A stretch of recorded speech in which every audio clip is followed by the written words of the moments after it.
Ce midi, ils étaient plus de 400 à nager pour évoquer les perspectives du mouvement de protestation, rappeler les revendications principales en vue de la mobilisation nationale du 2 avril prochain.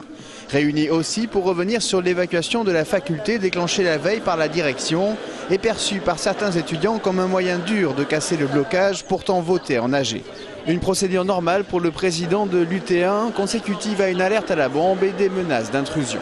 J'ai eu 2 coups de téléphone, un de collègues du Mirail, de l'administration du Mirail, l'autre des renseignements généraux, me disant que des étudiants du Mirail s'apprêtaient à venir donner main forte à des étudiants qui avaient voté le blocage ici et qui, je le précise, n'étaient pas en grande partie des étudiants de notre université.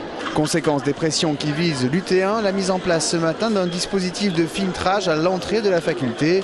Mais à la différence de Paul Sabatier ou de l'université du Mirail, où le blocage est maintenu jusqu'à mardi prochain, les cours se sont déroulés normalement à l'Arsenal. Du côté de l'UNEF, on juge inutile la mise en place d'un tel dispositif, mais on se concentre surtout sur les motifs de revendication. C'est tout d'abord sur la concurrence entre les universités, la réforme de financement de l'université qui touche gravement les étudiants, mais aussi sur la question de la précarité, parce que c'est une question qui mobilise les étudiants. Aujourd'hui, beaucoup d'étudiants quittent les bancs de l'université faute de moyens, et l'université ne peut plus prétendre à être un ascenseur social comme elle devrait l'être. Et ils le feront savoir le 2 avril prochain dans la rue lors de la journée de manifestation pour la défense du service public de l'éducation de la maternelle à l'université. Côté direction de l'UT1, on se montre compréhensif. Les absences en TD ne seront pas comptabilisées jeudi après-midi.